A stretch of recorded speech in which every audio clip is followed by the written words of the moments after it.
Electrical impulses कौन सा pathway follow करती है ट्रैवल करने के लिए, तो आप सबको पता है इलेक्ट्रिकल इम्पल्स सबसे पहले कहाँ आती है, डेंड्राइट्स पे आती है। डेंड्राइट्स के बाद ये इन्फॉर्मेशन कहाँ जाती है, आपकी सेल बॉडी पे जाती है। सेल बॉडी से ये इन्फॉर्मेशन कहाँ जाती है, एक्सॉन पे जाती है, और एक्सॉन के बाद एट द एंड पे ये जाती है एक्सॉन टर्मिनल पे। रिफ्लेक्स एक्शन परफॉर्म करने के लिए, इंफॉर्मेशन को ट्रैवल करवाने के लिए हमारी बॉडी जिस पाथवे को यूज करती है that is known as the reflex arc. की इन्फॉर्मेशन सबसे पहले आपके रिसेप्टर्स पे आई, ये इन्फॉर्मेशन कहाँ जाती है, फिर आपके सेंसरी न्यूरॉन पे जाती है। सेंसरी न्यूरॉन के बाद ये इन्फॉर्मेशन जाती है स्पाइनल कॉर्ड पे। हम सबको पता है रिफ्लेक्स एक्शन के लिए आपका स्पाइनल कॉर्ड रिस्पॉन्सिबल। हे सेल्स, कैसे हो आप सब? आई होप सब बहुत अच्छे होंगे, सबकी पढ़ाई भी और लाइफ भी काफ़ी अमेजिंग चल रही होगी। मैं हूँ आपकी अपनी Khushbu ma'am, biology master teacher at Vedantu. तो आज के सेशन में हम करने वाले हैं वो इम्पॉर्टेंट डायग्राम्स जो आपके कंट्रोल एंड कोऑर्डिनेशन चैप्टर से हैं। लेट मी टेल यू, इस चैप्टर के जो डायग्राम्स हैं उनमें ड्रॉ करने के लिए तो अभी तक कुछ नहीं आया है, बट हाँ उन डायग्राम्स की लेबलिंग और उन डायग्राम्स के लेबल्ड पार्ट के फंक्शंस हर साल पूछे जाते हैं। इवन जो आपके सीनियर्स अभी क्लास 11th में गए हैं उनके एग्जाम में भी इस एक पर्टिकुलर चैप्टर के डायग्राम्स की लेबलिंग आई थी और उनके फंक्शंस भी पूछे गए थे। बताऊंगी कौन सा डायग्राम है जिसकी फंक्शनिंग हर साल पूछी जाती है, तो मेक श्योर ज़रूर करना। छोटा सा सेशन है, ज़्यादा बड़ा नहीं होने वाला है, स्टार्ट से लेकर एंड तक आप इसे ज़रूर अटेंड कर रहे हो, क्योंकि यही एक डायग्राम भाई फिर आएंगे बोर्ड्स के एग्जाम में, पीरियोडिक टेस्ट में गड़बड़ करोगे तो फिर मेरा कुछ नहीं जाएगा, है ना, मेरा कुछ नहीं जाता, है ना।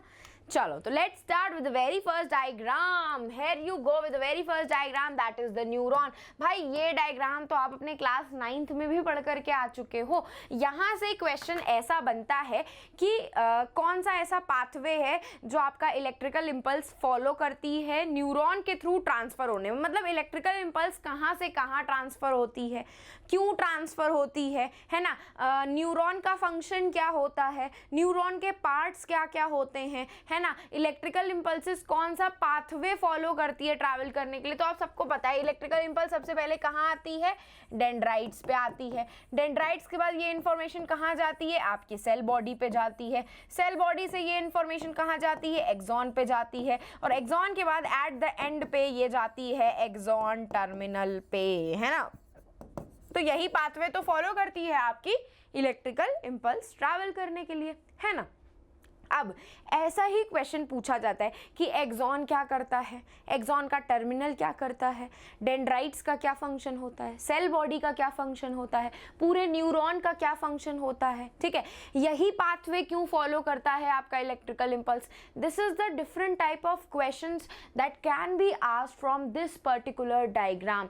Late me tell you, draw करने के लिए नहीं आते हैं, बट इसी डायग्राम को वो कॉपी पेस्ट कर देंगे और उसके पार्ट्स गायब कर देंगे कि डेंड्राइट्स कौन सा पार्ट है, सेल बॉडी कौन सा पार्ट है, एक्सॉन कौन सा पार्ट है, एक्सॉन टर्मिनल कौन सा पार्ट है। तो ये आपको पता होने चाहिए कि कौन सी पार्ट की क्या लेबलिंग है, उसका क्या फंक्शन है, ये सब आपको पता होने चाहिए। इसीलिए बता रही हूँ क्योंकि आया है ये क्वेश्चन। आप चाहो तो अपने क्वेश्चन पेपर्स उठा करके देख सकते हो। नेक्स्ट डायग्राम की बात करूं तो वो डायग्राम नहीं है actually, that is the flow chart. That is the flow chart, वो भी आपके रिफ्लेक्स एक्शन का फ्लो चार्ट है कि रिफ्लेक्स एक्शन क्या होता है और रिफ्लेक्स आर्क क्या होती है। क्या पूछा गया था, दो टाइप के क्वेश्चन पूछे जाते हैं आपके। What is reflex action, reflex action क्या होता है ना। और ये रिफ्लेक्स एक्शन के साथ साथ एक और वर्ड आपको सुनने के लिए मिलेगा, that is the reflex arc. Reflex arc का क्या मतलब है, मतलब रिफ्लेक्स आर्क क्या होती है। तो जैसे स्कूल जा रहे हो, स्कूल के लिए जो पाथवे यूज करते हो that is known as the reflex arc. Reflex action perform करने के लिए, इंफॉर्मेशन को ट्रैवल करवाने के लिए हमारी बॉडी जिस पाथवे को यूज करती है that is known as the reflex arc. ये शुरू होता है आपके रिसेप्टर्स के साथ कि इंफॉर्मेशन सबसे पहले आपके रिसेप्टर्स पे आई, ये इंफॉर्मेशन कहाँ जाती है, फिर आपके सेंसरी न्यूरॉन पे जाती है। सेंसरी न्यूरॉन के बाद ये इंफॉर्मेशन जाती है स्पाइनल कॉर्ड पे। हम सबको पता है रिफ्लेक्स एक्शन के लिए आपका स्पाइनल कॉर्ड रिस्पॉन्सिबल, ठीक है। स्पाइनल कॉर्ड के बाद ये इंफॉर्मेशन कहाँ जाती है, it goes to our motor neuron, है ना। ये मोटर न्यूरॉन क्या करती है, हमारे एफेक्टर ऑर्गन तक उस इंफॉर्मेशन को ट्रैवल करवाती है ताकि हम रैपिडली रिस्पॉन्ड कर सकें। क्या कर सकें, रैपिडली रिस्पॉन्ड कर सकें जो भी सिचुएशन है हमारी। अगर हम गर्म कप को छू रहे तो हमारा हाथ जल सकता है, तो उसमें हमको तुरंत रिस्पॉन्स करना होता है, हमें अपना हाथ पीछे खींचना होता है, ठीक है। क्यों खींचना होता है, क्योंकि भाई अगर हम पीछे हाथ नहीं खींचेंगे तो हमारा हाथ जल जाएगा। तो these are the types of responses जो कि रिफ्लेक्स एक्शन कहलाते हैं, और उस पाथवे को हम बोलते हैं, जिस पाथवे के थ्रू हमारी बॉडी में ये इंफॉर्मेशन ट्रांसफर हुई कि हमें तुरंत रैपिड रिस्पॉन्स देना है, उस पाथवे को बोलते हैं रिफ्लेक्स आर्क। तो ऐसा क्वेश्चन यहाँ पे बनता है। वो आपकी बुक में ये जो डायग्राम बना हुआ है वो आपको ऐसा डायग्राम तो नहीं पूछेगा, लेकिन हाँ आपको ऐसा क्वेश्चन जरूर पूछ लेगा कि एक फ्लो चार्ट में बताओ रिफ्लेक्स आर्क कैसे बनती है, एक पूरे डिटेल एक्सप्लेनेशन दो कि व्हाट इज रिफ्लेक्स एक्शन की इंफॉर्मेशन कैसे ट्रांसफर होती है। ये होता है।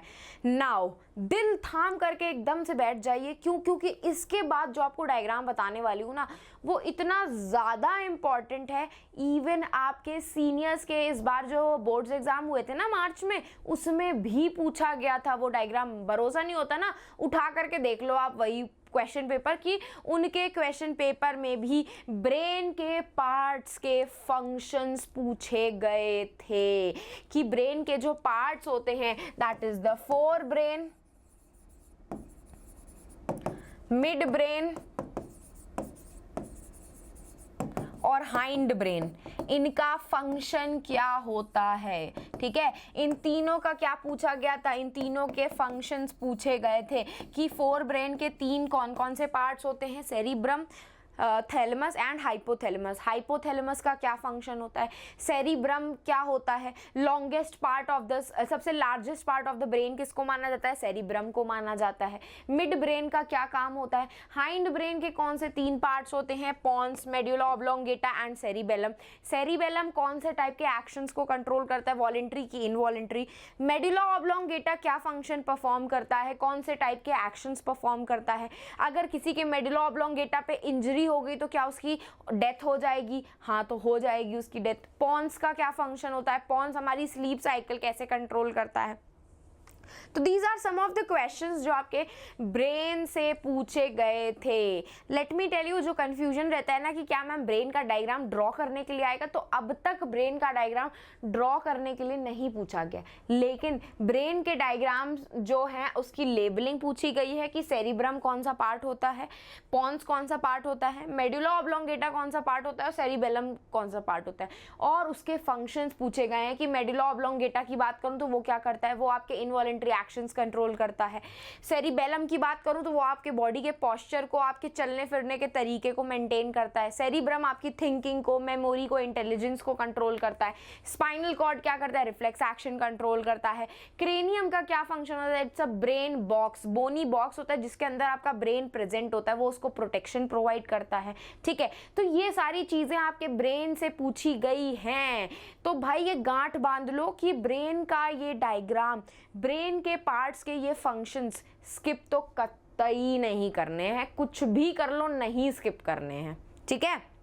और लास्ट में आपके लिए एक बहुत इंपॉर्टेंट सी न्यूज़ है, that is your periodic test series. अब आपके पीरियोडिक टेस्ट ऑनगोइंग है, आप सबके पास बहुत ही सुनहरा मौका है इस पीरियोडिक टेस्ट सीरीज को यूटिलाइज करने का। लेट मी टेल यू, यहाँ पे कोई पैसा खर्चा करने की जरूरत नहीं है, they all are free of cost, free free free हैं, बिल्कुल फ्री हैं ये सारे के सारे टेस्ट सीरीज। बस आपको कुछ नहीं करना है, इसी सेशन के डिस्क्रिप्शन बॉक्स में अगर आप लोग विजिट करोगे तो वहाँ पे आपको एक टेस्ट सीरीज का लिंक दिखेगा, download free class 10th periodic test series. Free है भाई, कोई पैसा ना नहीं देना है, बस इस लिंक पे क्लिक करना and there you go with the periodic test. मैं ऑलरेडी रजिस्टर कर चुकी हूँ, यहाँ पे आपको अपने मेल के साथ रजिस्टर नहीं करना है, you have to register with your phone number. Phone number डालना, OTP आएगा और रजिस्टर हो जाएगा। फ़ोन नंबर के साथ ही आपकी ये पीरियोडिक टेस्ट सीरीज ओपन होगी, मेल के साथ नहीं ओपन होगी। And look at it, science के 5 टेस्ट पेपर्स अवेलेबल हैं, मैथ्स के 5 अवेलेबल हैं, एसएसटी के 5 अवेलेबल हैं, इवन आपके इंग्लिश के भी 5 test paper periodic test available हैं जो आप आराम से प्रैक्टिस कर सकते हो, इधर उधर कहीं भागने की ज़रूरत नहीं पड़ेगी। और एक और बात बता दूं, जैसे ही आप इस पीरियोडिक टेस्ट को क्लिक करोगे ना, क्लिक टू डाउनलोड, ये खुल के आ जाएगा जहाँ पे आपके सारे questions 5 marker, 4 marker, 3 marker, 2 marker available हैं। 40 मार्क्स आपने बताए थे, 40 मार्क्स का ये पूरा पीरियोडिक टेस्ट है। एंड अगर मैं बात करूं आंसर्स की, तो answer is also available, look at it, answers भी अवेलेबल हैं आपके। और मतलब आंसर्स ऐसे अवेलेबल हैं कि आपको 2 मार्कर में कितने पॉइंटर्स लिखने हैं वो अवेलेबल है, 5 मार्कर्स में कितने पॉइंट्स लिखने हैं, 3 मार्कर्स में आपको कितने पॉइंट लिखने हैं, everything is available in this.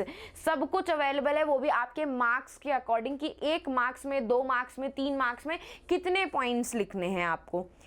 अब इतनी अच्छी टेस्ट सीरीज बता दी भाई, अब इससे ज़्यादा दिमाग आप लोग और लगा नहीं पाओगे, है ना। इतने ही प्रैक्टिस कर लिए तब भी आपके पीरियोडिक टेस्ट में फुल मार्क्स आना गारंटीड है। तो इसको पीरियोडिक टेस्ट सीरीज को डाउनलोड ज़रूर कर लेना, लिंक को ओपन ज़रूर कर लेना, एंड बस जाते जाते आपको टेलीग्राम चैनल को ज्वाइन कर लेना है ताकि आपको जो भी सेशंस आएँ उसके अपडेट टाइमली मिल जाएँ। और इन केस अगर आपको मुझे पर्सनली रीच आउट करना है तो you can reach out me on Instagram, खुशबू_भाटिया मेरा इंस्टाग्राम का अकाउंट है।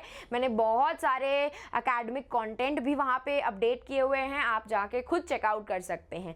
तो बस जाते जाते सेशन को लाइक कर देना, चैनल को सब्सक्राइब कर देना, एंड अब हम फिर मिलेंगे चलते चलते ऐसे ही नेक्स्ट अमेजिंग सेशन में। तो bye guys and take care.